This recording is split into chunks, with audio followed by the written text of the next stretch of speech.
Hello, my fellow artists or art enthusiasts. I am here to walk you through the journey of oil painting. I started my journey 20 years ago when I moved to New York, and I was at the Art Students League as a complete newbie. I asked my teacher, okay, how do I start here? Where do I get my supplies? What should I, buy to get started? And he looked at me and said well, ask your friends, all other students here can help you with that, but I am here to teach you art. And I remember I was kind of surprised to hear that, and I was a little overwhelmed because I had honestly no idea where to start.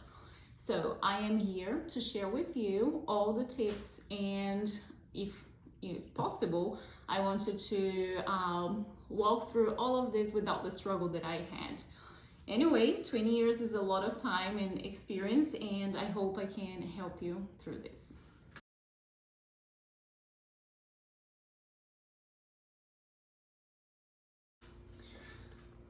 Okay, so let's go through the basic list, and you don't have to take notes because I am going to put a formal list for you with the links of where to buy and everything. So don't worry about that, just listen so you can feel acclimated and confident that it's easy to start.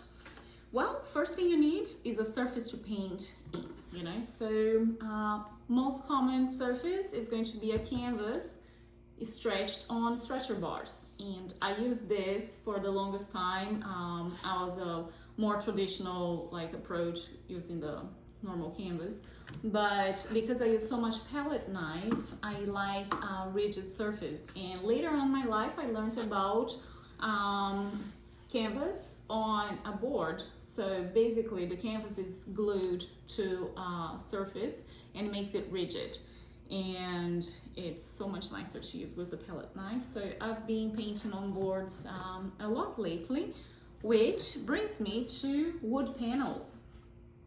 This wood panel has a very nice gesso layer, and it's very thin. I don't need to be such a smooth surface because I don't paint super realistic, but it is a nice surface nonetheless. I really like it.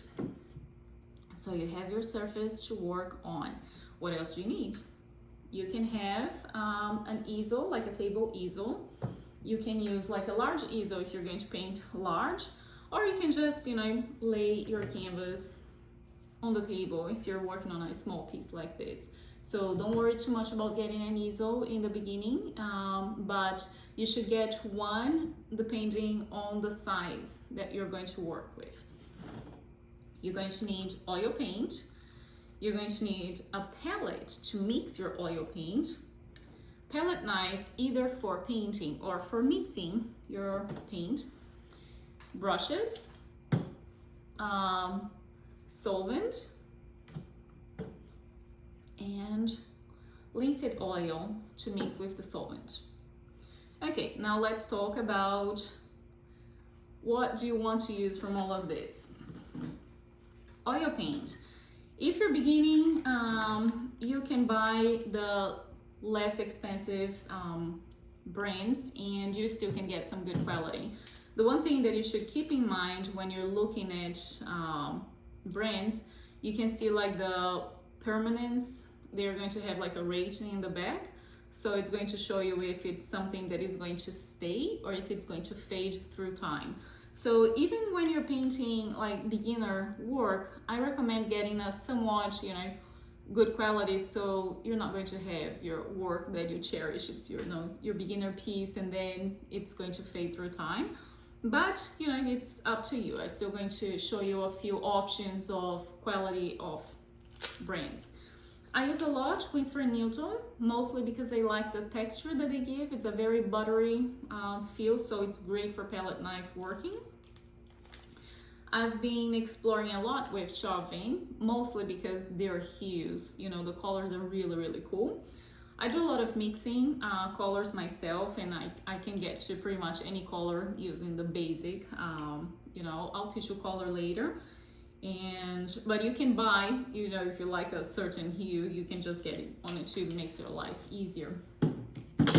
Gambling is also a very common brand that is recommended.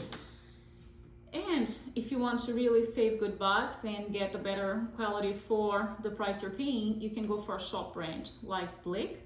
I usually shop at Dick Blick. You can also shop at Jerry Artarama. Those are the biggest online suppliers. And unfortunately, we don't have Pearl Paint anymore. It used to be like this massive 3 or 4 story building on Canal Street in Manhattan. And I remember I would go there and spend like 3 hours just looking around. And of course, I would buy a lot of stuff I didn't need. So maybe we're lucky. Those shops are not around anymore.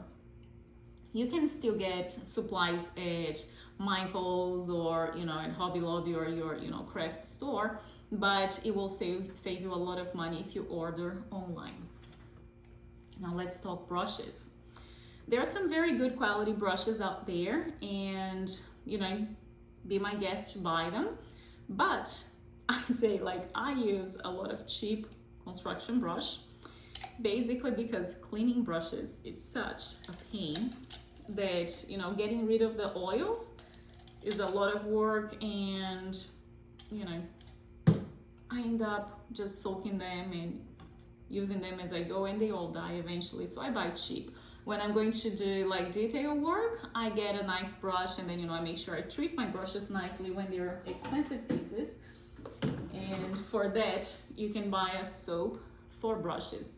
It's going to help nurture your bristles, the hair in the brush, and it's just it's a soap for brushes, but it works really well.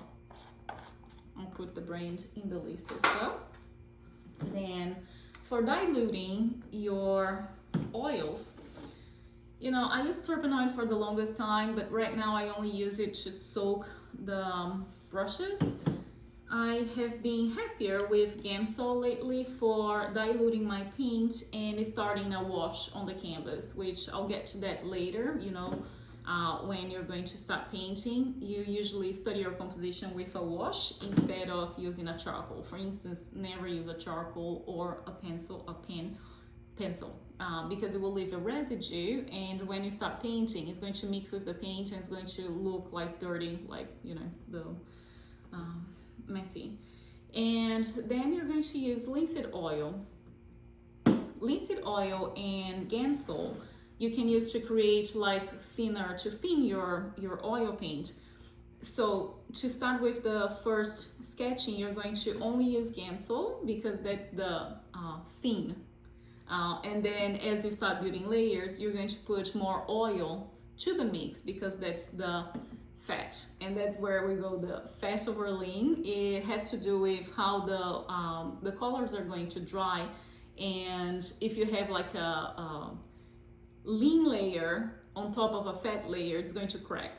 So you do the other way around. You start with thin layers of diluted without so much oil, and then on top you're going to add more oil to it. What else do we have as supplies? Then there's little gadgets like this one that I love. I forget the name of it. Oh, here it is. Tube ringer, I don't know. I hope my accent's not a problem to you guys, but anyway, make sure that you get a metal one because the plastic ones don't work too well and they break. But this is perfect to make sure that you use all the oil paint that comes in a tube. So you always have one of this. And I guess for supplies, that's what you need. And check on the link because I'm putting for you a few different lists. If you want to use big tubes, small tubes, and all of that. So look at the links. Now, let's talk about a workspace. First, I would recommend that, not like myself, get gloves if you feel okay working with gloves because the paint is toxic. So you don't really want to get so much paint on your, on your skin because it could get you sick. But it is a little bit uncomfortable. I end up just trying to be careful, and anyway, I just hope I don't get sick. But because of that, I'm just trying to let you know that keep your workspace away from pets and children, because you don't want any of your loved ones getting sick, and it could be a big problem. Anyway, the space is going to be, you know, small or big depending on what you have and what you're going to use your surface. If you're going to use the small canvases, you can just work on a table. It's not a problem, just make sure you get good lighting. And if you're going to work on a large canvas, you're probably going to need some space so you can step back and look at your canvas, because it's kind of hard to judge your composition to see if your work's coming out nicely if you're always looking too close. So you have to have space to look back, which, you know, like in a small canvas, you just look back, come back, so easy peasy. And I guess that's it to start. So are you ready? Let's go.